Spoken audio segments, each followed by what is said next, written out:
RRB, l'invité du matin. Bonjour Jean-François Bodin. Bonjour Lionel. À votre invité ce matin, Samuel Népehoun, le PDG d'Hercal. Samuel Népehoun, bonjour. Bonjour. Merci d'avoir accepté notre invitation. On a plusieurs thèmes à voir avec vous. On va d'abord dresser peut-être un petit et rapide bilan de l'année 2019. Depuis plusieurs années, vous le dites et vous le répétez, Hercal augmente son nombre de passagers transportés. Est-ce que ça a été encore le cas en 2019 ? Ça a été encore le cas en 2019, mais plutôt que de commenter une progression sur une année, je pense que c'est plus intéressant de voir un petit peu l'évolution en perspective. Vous savez que on vient de renouveler notre flotte il y a 2 ans maintenant. À la fin de vie des anciens de l'ancienne flotte, on commençait un petit peu à stagner autour de 430-435 000 passagers. Et 2018 a été un exercice intéressant puisque c'est le premier exercice avec 4 avions neufs. Et là, on a vu effectivement le bon, parce que avion neuf, ça veut dire moins de maintenance, moins de panne, moins d'immobilisation des appareils. Et là, on fait un bond de 20 000 passagers puisqu'on va passer de 435 à 455 000 passagers. Ça, c'est en 2018. 2018. Et donc, en 2019, encore une fois, on progresse, mais on progresse pas autant qu'on l'aurait souhaité. On avait prévu une progression de l'ordre de 7%, et on ne va progresser en fait, d'un peu plus de 3,5%. Donc, quelle est la raison ? Alors, il y a on peut expliquer plusieurs raisons. Il y a malgré tout quelques petits incidents, des petits conflits sociaux à droite à gauche, des événements météo, etc. Mais je pense qu'on doit se dire aussi que on commence quand même à arriver peut-être un petit peu à notre plafond de verre. On n'y est peut-être pas encore, mais on s'y rapproche. Et on voit par exemple que sur les un peu moins de 30 000 passagers qu'on avait envisagé, on en fait un peu plus de 12, 13 000, mais il nous en manque 13 000. 13 000 passagers, c'est quand même 170 millions en termes de recettes. Est-ce que c'est la capacité de la compagnie qui fait qu'aujourd'hui vous ne pouvez pas aller plus loin ? Parce que la demande, elle existe. Vous pourriez transporter, s'il y avait un avion de plus par exemple, il serait rempli aussi et vous transporteriez plus de monde ? Alors la question de l'avion de plus, c'est toujours un petit peu la question délicate. On peut avoir besoin d'un 4e avion à des moments très particuliers, très spécifiques, mais sur de très courtes durées. Donc en termes de réactivité, en termes de fonctionnalité, c'est très compliqué à organiser. Faire rentrer un avion en liste de flotte, ça fait plusieurs semaines, voire plusieurs mois, tout ça pour un week-end, voire 2 week-ends, et après on n'en a plus besoin. Donc c'est quelque chose qui est malgré tout très compliqué. C'est la difficulté de notre exploitation, parce qu'en plus, nos taux de remplissage, ils sont très biaisés. C'est que dans un sens, pour les départs en vacances, on est à 90, voire 95% de remplissage. Le vol retour, on est entre 30 et 40. Donc, la moyenne du taux de remplissage chute assez vite. Mais ça, c'est la réalité de notre activité. Vous parlez de potentiel? Oui, on a aussi un potentiel. On doit continuer nos actions en termes de promotion, en termes d'efforts tarifaires, etc. Et c'est des choses sur lesquelles on a déjà beaucoup travaillé ces dernières années. Mais on voit aussi qu'Air Calédonie doit trouver d'autres business. Et c'est pour ça que on a tendu la main, vous l'avez entendu sur vos ondes, qu'on essaye de discuter avec nos partenaires, nos compagnies. Alors justement, ouais, on sait qu'il y a des discussions parce qu'aujourd'hui il y a 3 compagnies qui volent. Il y a Air Calédonie International, il y a vous, Hercal, et il y a Air Loyauté, et puis il y a Air Calédonia qui existe sur le papier mais qui est pas encore prêt de voler. Aujourd'hui, il y a un paysage qui nécessairement est appelé à bouger. Vous pensez qu'on pourra pas continuer comme ça encore pendant 10 ans ? En tout cas, c'est notre conviction à Air Calédonie. Et vous iriez vers quoi ? Alors, pour nous, je l'ai déjà dit il y a quelque temps, on doit déjà arriver à se parler. On voit par exemple que partout dans le monde, une compagnie aérienne qui a 4 avions, c'est une compagnie aérienne qui est très fragile. Dernier exemple en métropole, XL Airways. 4 appareils, ils ont fermé. Pourquoi ? Parce qu'ils sont trop petits. Nous, aujourd'hui, en Nouvelle-Calédonie, on est 3. Et on est 3 petits. En fait, tout ça, c'est pour dire qu'au lieu d'être 3 petits, pourquoi on serait peut-être pas un peu plus grand, mais on peut mieux faire face aux défis du marché moderne et quelque part aujourd'hui, pourquoi nous on tire la sonnette d'alarme ? C'est que l'environnement régional est très dynamique. Et nous, au lieu d'être dans la construction, d'être un peu plus constructif, on est plutôt en train de fonctionner en circuit fermé entre compagnies aériennes. Alors une seule compagnie aérienne, c'est ce que vous prenez pour la Calédonie, pourquoi pas dans quelques années ? Comment réagissent vos partenaires aujourd'hui que sont Hercalin et Air Loyauté ? Moi, je pense que ça peut créer. Discutez déjà. Alors. On discute déjà, et notamment avec Hercalin, sur lesquels on est déjà en train de quasiment conclure des partenariats. On devrait signer prochainement d'ailleurs un partenariat sur la partie commerciale. On avait prévu également de commencer. Excusez-moi, Samuel Népehoun, signer un accord sur la partie commerciale, ça veut dire quoi ? Ça veut dire que on pourrait déjà commencer à commercialiser réciproquement nos produits. Donc en fait, connecter nos circuits commerciaux qui permettraient aux clients d'Hercalin de pouvoir se connecter directement sur le domestique et inversement, le domestique peut acheter un billet sur Air Calédonie et en même temps se connecter sur un vol Air Calin pour aller à l'extérieur. C'est quelque chose sur lequel on a déjà beaucoup travaillé. On devrait signer d'ailleurs prochainement. Nos équipes d'ailleurs travaillent de manière assez dynamique et très constructive déjà en ce sens. Nous avons également vu la possibilité avec Air Calin de développer des affrètements et donc on pourrait faire des vols pour le compte d'Air Calin. Il y en avait 4 qui étaient prévus pour la fin de ce mois déjà et que finalement Air Calin a trouvé des possibilités de pouvoir assurer seul, sauf que aujourd'hui, il y a déjà beaucoup d'échanges et de possibilités de partenariat et on a plutôt intérêt, je pense, les uns et les autres de continuer à travailler dans cet esprit. Ce que je veux dire, c'est qu'à un moment donné, on peut y avoir quelques crispations quand on parle de fusion, etc. Mais on n'est pas obligé de parler de fusion immédiatement. On peut aussi passer par des étapes où on commence déjà par travailler déjà un peu plus intelligemment ensemble. Se parler, c'est déjà une première étape. Alors, est-ce que ce rapprochement entre les compagnies plaide aussi pour un rapprochement des aéroports, des aérodromes, c'est-à-dire que finalement qu'il n'y reste plus que Tontouta et que Magenta et peut-être d'autres soient réservés aux fret ou à d'autres activités? J'ai déjà souvent répondu à cette question en disant... Je vous la pose encore.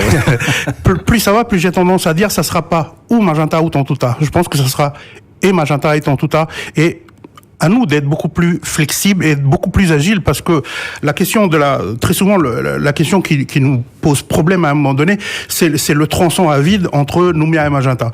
Mais si on arrive à faire partir des vols de Magenta mais revenir sur Tontouta ou partir de Magenta ou inversement, je pense qu'il y a quelque chose à faire. Et il y a des volontés aussi, je crois qu'on entend le message très clair, notamment de la province sud, qui dit que pourquoi on pourrait pas connecter certains vols internationaux directement sur l'île des Pins, pourquoi pas sur Deva, puisque Deva aujourd'hui a un souci avec le transport routier qui est un peu long, surtout pour la gamme de touristes qui est visée par cet établissement. Ça, c'est une possibilité. Ça, ce sont des possibilités. Ça s'étudie vraiment. On est véritablement en train de travailler là-dessus et nous, on a acté récemment au sein de notre conseil d'administration la possibilité en tout cas de lancer des études pour voir l'opportunité de développer à 19 places, pour être beaucoup plus agile sur notre mode de fonctionnement. Tout ça pour dire quoi?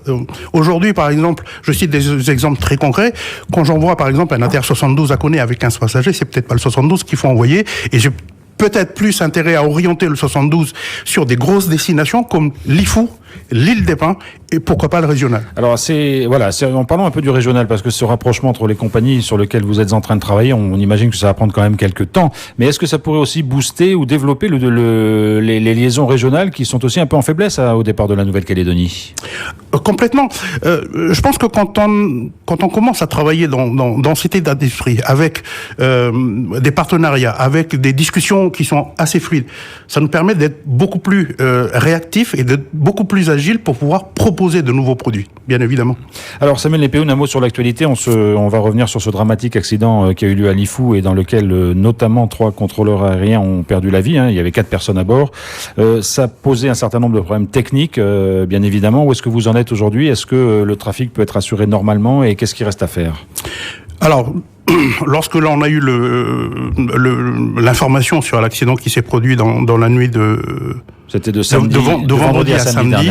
Nous avons réuni une cellule de crise très rapidement sur la plateforme de Magenta entre la direction de l'aviation civile, la chambre de commerce et d'industrie, Air Calédonie, pour voir comment on allait pouvoir reprendre la desserte de Lifou, connaissant le résultat qu'on connaît aujourd'hui. Et dès ces premières réunions du samedi matin, et on a continué le dimanche, on a dû mettre en place de nouvelles procédures, en tout cas des procédures exceptionnelles, pour pouvoir assurer déjà l'exploitation pour le week-end, parce que c'est déjà un peu plus simple dans le week-end, parce que seul Air Calédonie opère sur la plateforme de Wanam. À partir de lundi, ça devient un peu plus compliqué, parce qu'il n'y a pas qu'Air Calédonie, il y a Air Loyauté, et potentiellement il peut y avoir des évacuations sanitaires, et puis il y a eu pas mal de trafic aérien aussi lié au crash, parce qu'il y avait des enquêteurs, il y avait des équipes la gendarmerie, etc.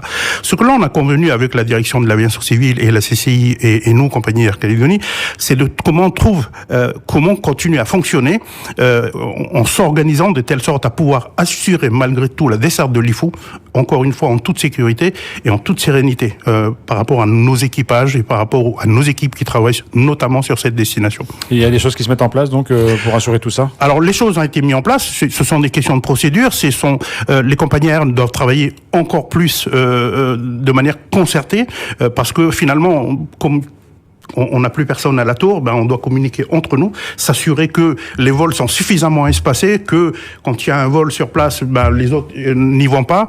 Une des mesures phares qui ont été prises, c'est d'interdire le vol à vue. C'est-à-dire qu'à ce moment-là, on passe au vol aux instruments, et à partir du moment où on opère, on vole aux instruments, vous devez déposer un plan de vol.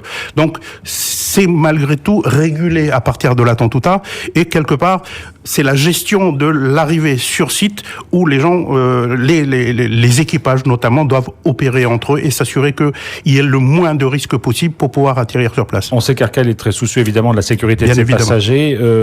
Malgré la situation actuelle, aujourd'hui, la sécurité est assurée dans les transports vers Lifou. Aujourd'hui, il n'y a aucun doute là-dessus. En tout cas, on fait tout ce qu'il faut pour. Et ce que l'on a convenu également avec la direction de l'aviation civile, qui se pose la question de comment reconstituer l'effectif de contrôleurs sur Lifou, parce que au-delà du drame que l'on connaît, il y avait 2 jeunes qui venaient d'être intégrés sur la plateforme de Lifou, et quelque part on se disait qu'on était parti pour une certaine stabilité en termes de contrôle aérien sur Lifou. Aujourd'hui, presque au-delà du drame humain, il faut recommencer le chantier. Ça va pas être très simple à mettre en œuvre dans les semaines qui viennent. Néanmoins, nous, il faut qu'on continue à assurer Lifou, la desserte de Lifou en toute sécurité. Et ce que l'on a convenu avec la direction de l'aviation civile, c'est on l'a fait pour le premier week-end, puis on l'a fait pour la première semaine, on a fait un premier bilan vendredi dernier, et on en fait un second demain, vendredi, encore une fois, pour voir le retour d'expérience de ces 15 premiers jours, ou comment on a pu opérer tout en assurant toute la sécurité nécessaire. Et s'il y avait des choses à corriger, on continuera à corriger et à améliorer le dispositif en attendant que le contrat aérien soit de nouveau disponible. Samuel Nepehoun, une dernière question. On a évoqué en tout début d'interview le bilan, entre guillemets, du nombre de passagers transportés. Un petit bilan financier. Aujourd'hui, Aircal se porte bien ? Air Calédonie se porte... alors, pendant les premières années, quand je suis arrivé à Calédonie, un des premiers objectifs, c'était de stabiliser la structure financière de la compagnie. C'est ce que nous avons fait. Aujourd'hui, parmi les objectifs que l'on a, c'est bien évidemment de développer le trafic. On va dire qu'économiquement, on est toujours à l'équilibre financier. Mais 2019, on est en train d'arrêter les comptes. On a clôturé l'activité il y a quelques jours maintenant. Ça va être le travail des experts comptables et nos équipes comptables d'assurer en tout cas de sortir définitivement nos chiffres. Malgré tout, quand on a prévu de faire plus de 30 000 passagers en plus dans l'année, et que finalement on en fait 17 000 on progresse, mais on fait 17 000 de moins. Comme je le disais, c'est 170 millions de recettes en moins, même si on fait quelques milliards de chiffre d'affaires, 170 millions dans la caisse qui ne rentrent pas, ça se sent aussi. Voilà, donc vous allez le sentir un petit peu en 2020 peut-être. C'est ça. Merci beaucoup Samuel Nepehoun d'avoir été avec nous ce matin. Merci à vous.